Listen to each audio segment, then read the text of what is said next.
मैं ये समझना चाहता हूं, ना तो हमारा राज्यसभा में एमपी, ना हमारा लोकसभा में एमपी। ये बिल जहां पेश हुआ वहां हमारा सदस्य नहीं है।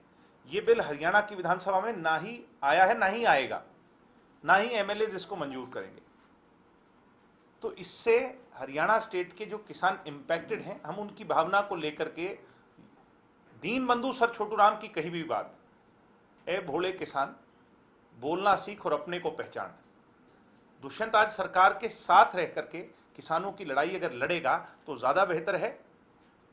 दुष्यंत अगर चले जाते हैं, जो कि दुष्यंत के विरोधी चाह रहे हैं, उसका मतलब है कांग्रेस आती है। कांग्रेस वही लुटेरी है जिसने वाड्रा के साथ मिलकर के कितना किसानों का भला किया है, मुझे कहने की आवश्यकता नहीं।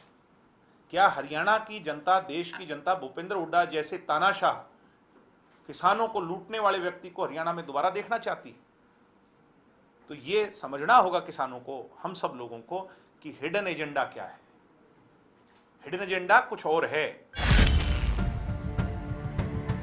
मैं कल किसानों से मिलकर के आया, नथाराम जी से मिलकर के आया चिबागू। उनने मुझे खुद कहा कि पुलिस की लाठियां उनके पैर पर लगी, जिससे उनको मल्टीपल फ्रैक्चर्स आए। मैंने उनसे माफी मांगी, और इन टोटलिटी हम सब की भावना किसानों के साथ है। किसानों पर चली लाठी किसानों पर नहीं, हम पर चली है, आप पर भी चली है, हरियाणा पर चली है। नहीं चलनी चाहिए थी। किसी के बहकावे में जो ले करके गए उन पर कुछ नहीं हुआ। निहत्थे लोगों पर अगर कुछ हुआ, हम उसके लिए पीड़ा व्यक्त करते हैं, और इसकी जांच तो होगी, निश्चित तौर पर होगी। क्योंकि किसने चलाई? कैमरा दिखा रहा है, आपका कैमरा दिखा रहा है। वो कैमरा अगर दिखा रहा है तो कुछ ना कुछ तो हुआ है, बिना चिंगारी के आग नहीं लगी। ये भरोसा दिलाया। देखिए, आपस के भरोसे में सरकार चलती है। दुष्यंत जी और मनोहर लाल जी का जो भरोसा है वो अडिग है। निश्चित तौर पर दोनों के भरोसे से दोनों ने किसानों को भी भरोसा दिलाया है। उन्होंने जो इस्तीफा दिया वो इस मार्फत दिया कि वो केंद्रीय सरकार में वजीर थी, और वहां पर क्योंकि ये प्रस्तुत किया गया और वोटिंग की बात आई, तो पंजाब में इसके लिए आवाज उठी। अब पंजाब के किसानों की मांग और हरियाणा के किसानों की मांग में कोई अंतर नहीं है। मैं इतना ही कहूंगा कि ये उनका अपना विवेक है, ये उनका अपना फैसला है, उनकी पार्टी का फैसला है।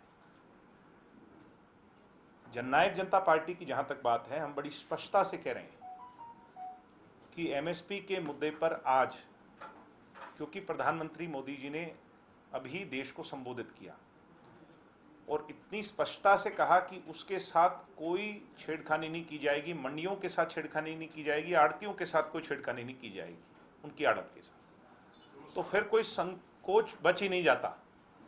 ये क्लियरिटी आ चुकी है। 25 तारीख से धान की फसल की खरीद जब शुरू होगी, मैं उम्मीद करता हूं कि फिर एक एक दाना एमएसपी पर खरीदा जाएगा, और जो विश्वास कांग्रेस और सेल्फ प्रोक्लेम्ड फार्मर लीडर ने एक भ्रम पैदा किया है किसानों के अंदर, वो भ्रम भी उसी दिन दूर हो जाएगा। चौधरी देवीलाल जी का जन्मदिवस 25 को, 25 से किसानों को जो पीड़ा हुई, चाहे वो किसी के बहकाए बुलाए वहां गए, पुलिस की लाठी अगर किसी किसान पर चली तो किसान पर नहीं, हमारे पर चली। और इसी सोच को लेकर के आज पार्टी की जो भावना थी, लोगों की जन भावना थी, किसानों की भावना थी, उसको लेकर के दुष्यंत जी आज सभी मुद्दों पर मुख्यमंत्री जी से चर्चा कर करके आए हैं। निश्चित तौर पर जिन बातों को लेकर के दोनों के बीच में चर्चा हुई है, उस पर जरूर कोई ना कोई फैसला होगा। ये एमएसपी भी विषय आज की बात, एमएसपी विषय क्योंकि केंद्र का है, दोनों इस बात के पक्षधर हैं। मुख्यमंत्री जी मनोहर लाल जी और दुष्यंत जी उप मुख्यमंत्री जी दोनों इस बात के पक्षधर हैं कि एमएसपी किसानों को मिले। वो भी कह चुके हैं, दोनों कह चुके हैं। आज देश के प्रधानमंत्री ने कहा, कल कृषि मंत्री ने भी कहा। अब इससे ज्यादा तो कोई अथॉरिटेटिव है ही नहीं।